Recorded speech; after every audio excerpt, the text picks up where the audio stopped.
আসসালামু আলাইকুম রহমতুল্লাহি ওবরকাতুহু। সম্মানিত দর্শক, আমাদের প্রধান উপদেষ্টা ডক্টর মোহাম্মদ ইউনূস সাহেবের যিনি প্রেস সচিব রয়েছেন, জনাব শফিকুল আলম, তার একটি ফেসবুক স্ট্যাটাস, সেটি নিয়ে এখন বাংলাদেশ রীতিমতো তোলপাড় হচ্ছে। তিনি সেই যে তার যে জগৎ বিখ্যাত ফেসবুক স্ট্যাটাস, সেখানে তিনি উল্লেখ করেছেন যে কামালকে দিয়ে শুরু হবে এবং পরবর্তীতে একে একে এটা চলমান থাকবে। তো এটা হলো জাস্ট একটা ইন্ডিকেশন, যার অর্থ দাঁড়ায় যে ভারতে এই মুহূর্তে সাবেক স্বরাষ্ট্র মন্ত্রী জনাব আসাদুজ্জামান খান কামাল, তিনি ভারতে আছেন, হয়তো বন্দী হিসাবে অথবা ভারত সরকারের হেফাজতে। এবং ডক্টর মোহাম্মদ ইউনূস সরকারের সঙ্গে ভারতের একটা লেনাদেনা হচ্ছে, সমঝোতা হচ্ছে, এবং সেই সমঝোতার প্রেক্ষিতে যে ভারত বাংলাদেশ পারস্পরিক বন্দি বিনিময় চুক্তি আছে, সেই চুক্তির অধীন বাংলাদেশের নিকট জনাব আসাদুজ্জামান খান কামালকে প্রত্যার্পণ করা হচ্ছে। এই ব্যাপারে তিনি খুবই আশাবাদী, এটাই ব্যক্ত করেছেন।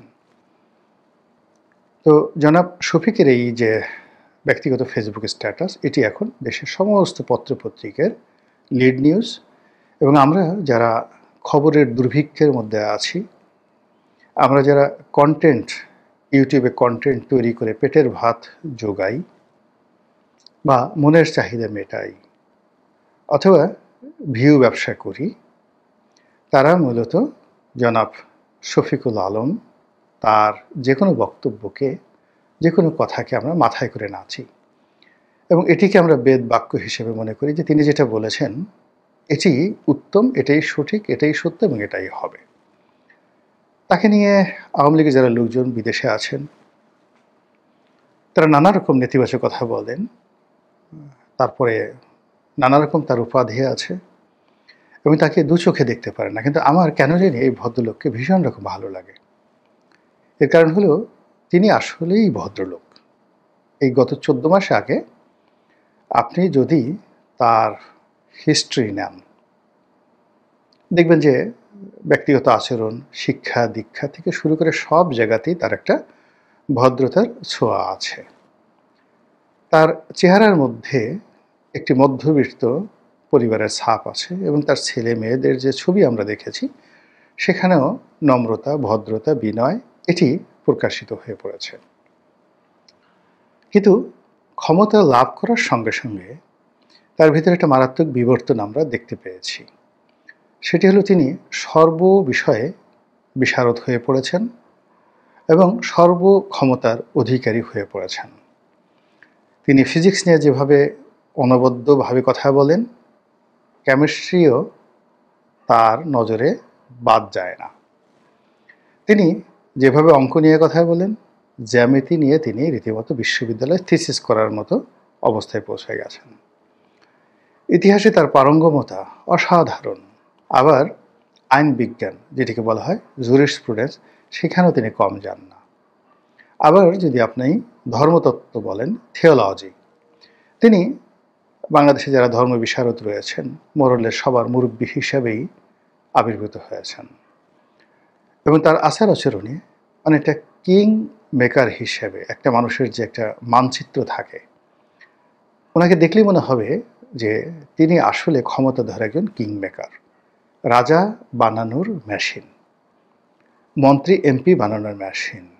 এবং আমাদের এই বাংলায় এই মুহূর্তে তার চেয়ে আকর্ষণীয় পুরুষ, তার চেয়ে ক্ষমতাধর পুরুষ এবং তার চেয়ে প্রভাবশালী পুরুষ দ্বিতীয় জন নেই। ইচ্ছাই হোক, অনিচ্ছাই হোক, বিরক্তিতে হোক, প্রেম ও মুগ্ধতায় হোক, আপনাকে ঘুরে ফিরে জনাব শফিকের কাছে যেতেই হবে। তিনি যেই মুহূর্তে ক্ষমতায় বসেছেন, তিনি তার পদ ভুলে গিয়েছেন। তিনি তার বয়স ভুলে গিয়েছেন। তিনি স্থানকাল পাত্র নিয়ে অত মাথা ঘামান না। তার যখন ইচ্ছা হয় তিনি এনসিপি নাহিদ ইসলামকে ভবিষ্যৎ প্রধানমন্ত্রী বানিয়ে ফেলেন। তিনি যখন আওয়ামী লীগ নিয়ে কথা বলেন, শেখ হাসিনাকে নিয়ে কথা বলেন, কিংবা কোনো দেশের রাজনৈতিক শীর্ষ নেতৃবৃন্দ, বিশেষ করে আওয়ামী লীগ, জাতীয় পার্টি এবং তার সঙ্গে যারা সহযোগী ছিলেন, তারা সেটা জনাব হাসানুল হক ইনু হন, কিংবা রাশেদ খান মেনন হন, কিংবা শেখ হাসিনা হন, এটা কোনো বিষয় নয়। তিনি তাদের সবাইকে অপরাধী হিসেবে ট্রিট করেন এবং তাদেরকে অনেকটা, যাকে বলা হয় ছোট ভাই, ছোট বোন, এরকমভাবে কথাবার্তা বলেন। যেমন হাসিনা, ইনু, কামাল, জামাল, রাম, শাম, রনি, ফনি, এরকম। কিন্তু আমরা যেমন একজন মানুষকে, সে যত খারাপই হোক না কেন, তার পদ, মর্যাদা এবং তার বয়সকে সম্মান করে জনাব বলি, তিনি বলি, আপনি বলি, উনি বলি, এই বিষয়টির ঊর্ধ্বে উঠে গেছেন জনাব শফিক। এটাকে বলা হয় সিদ্ধি লাভ করা। তো মানুষ যখন সিদ্ধি লাভ করেন, অলৌকিকত্ব পান, ভবিষ্যৎ দেখতে পান এবং অনেক অজানা বিষয়গুলো তিনি জানতে পারেন, তখন দুনিয়ার সবাইকে তার মনে হয় যেন তার সন্তান। ভানুর একটা বিখ্যাত কৌতুক আমরা শুনেছিলাম ছোটকালে। সেটি হলো যে একজন এরকম লোক, তিনি সিদ্ধি লাভ করেছেন। তো সিদ্ধি লাভ করে তিনি সেই ধর্মগুরু হয়ে বসে আছেন। তার জন্মদাতা পিতা সেখানে গিয়েছেন এবং তিনি নাচিনার ভান করে সেই পিতার নাম ধরে বললেন, আরে কেমন আছিস তুই? পিতা তো ভীষণ অবাক। তো তিনি একটু রাগ হতে চাইলেন, কিন্তু সেই যে গুরু বাবা, সিদ্ধি বাবা, তিনি বললেন যে দেখো, আমি সিদ্ধি লাভ করেছি, এখন এই দুনিয়ার সবাই আমার সন্তানের মতো। কথাটা বললাম এই কারণে যে তিনি তার যে ফেসবুক স্ট্যাটাস, সেখানে এমনভাবে কথা বলেছেন যে কামালকে দিয়ে শুরু হবে। সাবেক স্বরাষ্ট্রমন্ত্রী, দ্বন্দ্বিত আসাদুজ্জামান খান কামাল বা ইত্যাদি আরও অনেক কিছু বলা যেতে পারত। তিনি কেবলই কামালকে দিয়ে শুরু করেছেন। কামাল মিন্স একজন তার ছোট ভাই, তার অধীনস্থ, তার দয়া বা অনুগ্রহ ভাজন। তো এইরকম মানে তার আচরণে, কথাবার্তায় এরকম একটা সিদ্ধি ভাব চলে এসেছে। তো এটা নিয়ে ভারতের পত্রপত্রিকাগুলো লিখছে, ইউটিউবে কন্টেন্ট তৈরি হচ্ছে, আওয়ামী লীগের লোকজন রীতিমতো রেগে মেগে অস্থির হয়ে যাচ্ছে এবং অনেকে কিন্তু আবার ভয়ও পাচ্ছে। ভয় পাচ্ছে এই কারণে যে রাষ্ট্রের আসলে সাধারণত কোনো চরিত্র থাকে না। রাষ্ট্রের চরিত্র নির্ধারিত হয় রাষ্ট্র যারা পরিচালনা করেন তাদের কর্মকাণ্ডের উপর। তো সেই ক্ষেত্রে একটি রাষ্ট্র অন্য একটি রাষ্ট্রের জন্য ভয়ে হোক, লোভে হোক, লালসায় হোক, প্রয়োজনে হোক, অনেক কিছু করতে পারে। আপনার অতীতে দেখেছেন, যুদ্ধ যখন হতো, যিনি বিজয়ী হতেন তিনি হেরেমে ঢুকে সঙ্গে সঙ্গে আগের বর্ষের স্ত্রী অথবা কন্যা, তাদেরকে ক্যাপচার করে বিয়ে শাদী হোক, ধর্ষণ হোক, একসাথে যাপিত জীবন হোক, তিনি তার সেই দৈহিক কামনা বাসনা মুহূর্তের মধ্যে চরিতার্থ করতে পারতেন। এটাকে অনেকে গনিমতের মাল বলেন, কিন্তু ইসলামের আবির্ভাব হওয়ার অনেক অনেক আগে কিংবা যে কোনো মানে রাজনীতিতে এটা একটা চিরাচরিত কমন ফেনোমেনা। তো এটা নির্ভর করে সেই যিনি বিজয়ী হলেন তার ইচ্ছার উপরে। আর পরাজিতের সমস্ত ধনসম্পদ, ময়ূর সিংহাসন, কোহিনূর পাথর, সব কিছু বিজয়ীর হয়ে যায়। আমরা এটা ইতিহাস জানি। ২ নম্বর হলো যে ক্ষমতা টিকিয়ে রাখার জন্য, সম্পর্ক স্থাপনের জন্য বা সম্পর্ক যাতে তৈরি হয় এজন্য অনেক কিছু বিনিময় হতো। দেখা যেত নিজের কন্যাকে রাজপ্রাসাদে পাঠিয়ে দেওয়া হতো, হেরেমে পাঠিয়ে দেওয়া হতো বাদশার মনোরঞ্জনের জন্য। অথবা একেবারে যে শত্রু, যুদ্ধক্ষেত্রের শত্রু, সেই শত্রুর সঙ্গে মিত্রতা স্থাপনের জন্য নিজের কন্যাকে শত্রুর যে বাদশা তার সঙ্গে বিয়ে দেওয়া হতো, অথবা সেই বাদশার সন্তানের সঙ্গে বিয়ে দেওয়া হতো। এই ইচ্ছে ম্যারেজ ডিপ্লোম্যাসি। বললাম এই কারণে যে রাষ্ট্র তার প্রয়োজনে যে কোনো সময় তার চরিত্র পাল্টাতে পারে। তো ভারতের সঙ্গে বাংলাদেশের যে সম্পর্ক এই মুহূর্তে রয়েছে, ভারত যদি মনে করে যে এখন আসলে বাংলাদেশের সঙ্গে তার সম্পর্কটি করতে হবে এবং ইউনূস সাহেবের সঙ্গেই করতে হবে এবং জনাব শফিক সাহেবের সঙ্গেই করতে হবে, তাহলে কামাল জামাল যেভাবে জনাব শফিক বলছেন, একইভাবে যে কোনো লোককে বাংলাদেশে ফেরত পাঠাতে পারে। এটা কোনো বিষয় নয়। এই বাংলাদেশ থেকে তো আমরাও অনেক বন্দীকে, যাদেরকে বাংলাদেশে একটা সময় প্রশ্রয় দিয়েছিল, সেই উলফাদেরকে প্রশ্রয় দিয়েছিল, পরের বড়ুয়াকে প্রশ্রয় দিয়েছিল, আবার তাকে আমরা ভারতের কথা মতো বন্দী করে রেখেছি, আবার তাকে ভারতের অনুরোধে আমরা তাদের নিকট প্রত্যার্পণ করেছি। তো আমরা যদি এই কাজ করতে পারি, ভারত কেন পারবে না? কেন পারবে না বলেন? এবং এটা হতে পারে, রাজনীতিতে শেষ বলে কথা নেই। সাম্প্রতিক সময়ে ভারতের যে নিরাপত্তা উপদেষ্টার সঙ্গে জনাব খলিলুর রহমান, বাংলাদেশের নিরাপত্তা উপদেষ্টার বৈঠক, উভয় পক্ষ মুখে কুলু পেটেছে। আমরা নানা রকম প্রেডিকশন করছি, নানা রকম কথাবার্তা বলছি নিজেদের মতো করে।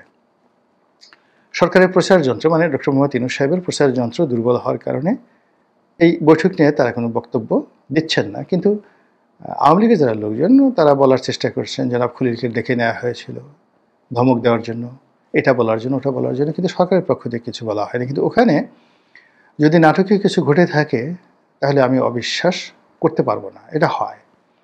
আবার সেই বৈঠকের সঙ্গে আমেরিকার সম্পৃক্তি, অর্থাৎ সেখানে মার্কিন রাষ্ট্রদূত উপস্থিত ছিলেন এবং তার পরবর্তীতে আবার কাতারে একটা দীর্ঘমেয়াদী বৈঠক হয়েছে জনাব খলিলুর রহমান সাহেবের সঙ্গে, ভারতীয় কর্তৃপক্ষের সঙ্গে। এবং আপনি জানেন যে কাতার এমন একটা দেশ যেখানে বহু কিছুর কূটনৈতিক সমাধান হয়েছে। সেখানে খলিল সাহেবের যে বৈঠক, সেই বৈঠকের পরপরই যখন জনাব শফিক এই স্ট্যাটাস দিলেন, ইট মিনস এটি কোনো ছেলে খেলার বিষয় হতে পারে না। আর ডক্টর মোহাম্মদ ইউনূসের এখন যে কে পারসন, তার প্রধান ব্যক্তি, এবং তার সব বিষয়ই যিনি খোঁজখবর রাখেন, বলেন, এবং তার স্পষ্টতই সরকারে একটা বিরাট কর্তৃত্ব রয়েছে। কাজেই তার যে এই বক্তব্য জনাব আসাদুজ্জামান খান কামালকে নিয়ে, এটি একেবারে উড়িয়ে দেওয়া যায় না। আর এটি যে আওয়ামী লীগের লোকজনের মধ্যে যথেষ্ট উত্তেজনা তৈরি করেছে, যথেষ্ট ভয় তৈরি করেছে, এতে তাদের যে প্রতিক্রিয়া, এটা দেখলেই বোঝা যায়।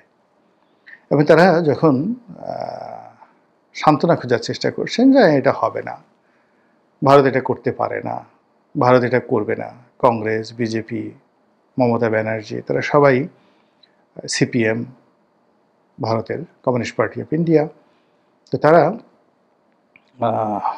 সবাই শেখ হাসিনাকে রাখার ব্যাপারে ঐক্যমত্য পোষণ করেছেন, আওয়ামী লীগকে আশ্রয় দেওয়ার ব্যাপারে ঐক্যমত্য পোষণ করেছেন। এই ধরনের কথা প্রচার করে তারা এক ধরনের সান্ত্বনা খোঁজার চেষ্টা করছেন। কিন্তু রাজনীতিতে তো আমি বললাম যেখানে শেষ বলে কোনো কথা নেই। যদি তাই হয়, তাহলে সঙ্গত কারণেই দেখবেন যে বাংলাদেশে আওয়ামী লীগ, কিংবা কলকাতাতে, ত্রিপুরাতে, দিল্লিতে, যেখানে আওয়ামী লীগের আছেন এখন রাজার হালে, তাদের সকলের মধ্যে রীতিমতো কান্নার রোল পড়ে যাবে। আর সবচেয়ে বেশি বিপদগ্রস্ত হয়ে পড়বেন জনাব ওবায়দুল কাদের। তার হার্টের অবস্থা এমনিতেই ভালো নন। অনেক আগের থেকে তিনি বেশ কয়েকবার চিকিৎসা নিয়েছিলেন, একেবারে মৃত্যুর দরজা থেকে তিনি ফিরে এসেছেন। সিঙ্গাপুরে তার যে অবস্থা হয়েছিল, ফলে সত্যিই যদি জনাব আসাদুজ্জামান খান কামাল সাহেবকে বাংলাদেশে পাঠানো হয়, এবং তাকে যেদিনই পাঠানো হবে দেখা যাবে খুব দ্রুত যদি তার ফাঁসির রায়টি কার্যকর করা হয়, যেভাবে কাদের মোল্লাকে ফাঁসি দেওয়া হয়েছে, যেভাবে মীর কাসিম সাহেবকে ফাঁসি দেওয়া হয়েছে, তো এই ফাঁসিগুলো আওয়ামী লীগ যেভাবে দিয়েছে, বা এই বিচার যেভাবে আওয়ামী লীগ করেছে, দীর্ঘসূত্রিতার আশ্রয় নিয়েছে, সেখানে বর্তমান যে বিচার, এটা আওয়ামী লীগের বিচারের চাইতে 100 ভাগ না, 1000 ভাগ নয়, 1 লক্ষ গুণ ট্রান্সপারেন্ট। বিকজ এখানে যা কিছু বক্তব্য হচ্ছে সবই মিডিয়াতে দেখানো হচ্ছে, বলতে পারেন মিডিয়া ট্রায়াল।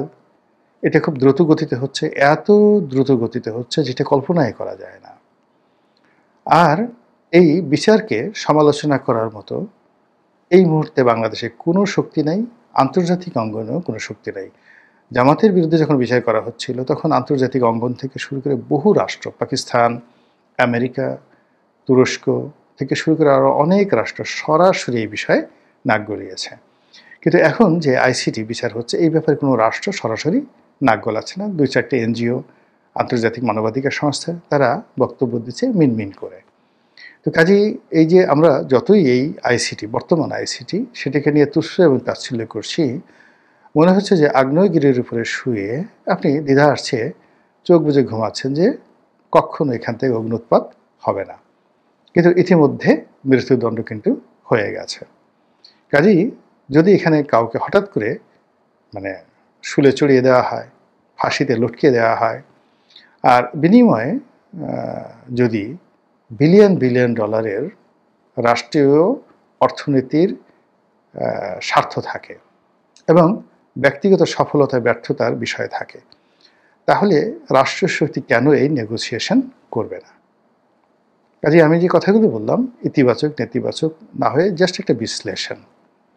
এখানে যারা ভয় পাওয়ার তারা ভয় পাবেন, যারা আশাবাদী হওয়ার তারা আশাবাদী হবেন, অথবা যারা এটাকে শুনতে চাইবেন না যে বোগাস, শফিক সাহেব যা কিছু বলেন এটা একটা ভোগাস বিষয়, সেটা তাদের একান্ত ব্যক্তিগত ব্যাপার। মহান আল্লাহ আমাদের সবাইকে হেদায়েত দান করুন এবং হেফাজত করুন। আসসালামু আলাইকুম ওয়া রাহমাতুল্লাহি ওয়া বারাকাতুহু।